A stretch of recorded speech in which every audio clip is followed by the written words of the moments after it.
এইবাৰ IPS নহয় MLA হিচাপেহে দেখা যাব আনন্দ মিশ্ৰক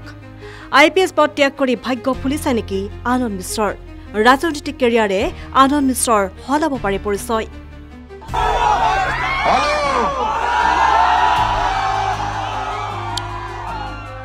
চলি আছে বিহাৰ নিৰ্বাচনৰ ভোটগণনা এবাৰ নিৰ্বাচনৰ ধুমুহাত বিশেষভাৱে চৰ্চিত হৈছে এটা নাম আনন্দ মিশ্ৰ বিশেষকৈ অসমত আনন্দ মিশ্ৰ কোন সকলোৱে জানে এসময়ত IPS বিষয়া হিচাপে অসম কপাই থকা আনন্দ মিশ্ৰই এতিয়া কপাবলৈ গৈ আছে বিহাৰৰ ৰাজনীতি বিহাৰ ৰাজনীতিত বক্সাৰ সমষ্টিৰ পৰা প্ৰতিদ্বন্দ্বিতা কৰা আনন্দ মিশ্ৰ ফুলিব পাৰে ৰাজনৈতিক কেৰিয়াৰ উল্লেখনীয় যে পূৰ্বে বক্সাৰ সমষ্টিৰ আছিল যোৱা 10 বছৰে কংগ্ৰেছৰ দখলত আৰু এই বক্সাৰ সমষ্টিৰ পৰা প্ৰতিদ্বন্দ্বিতা কৰি আনন্দ মিশ্ৰ আগবাঢ়ি আছে বৰ্তমানলৈকে 3800ৰো অধিক ভোটত মিশ্ৰৰ মূল যুঁজখন চলিছে কংগ্ৰেছ প্ৰাৰ্থী মুন্না প্ৰসাদ তিৱাৰীৰ সৈতে বিশেষ প্ৰতিবেদন নিউজ ডেস্ক ৰিপৰ্ট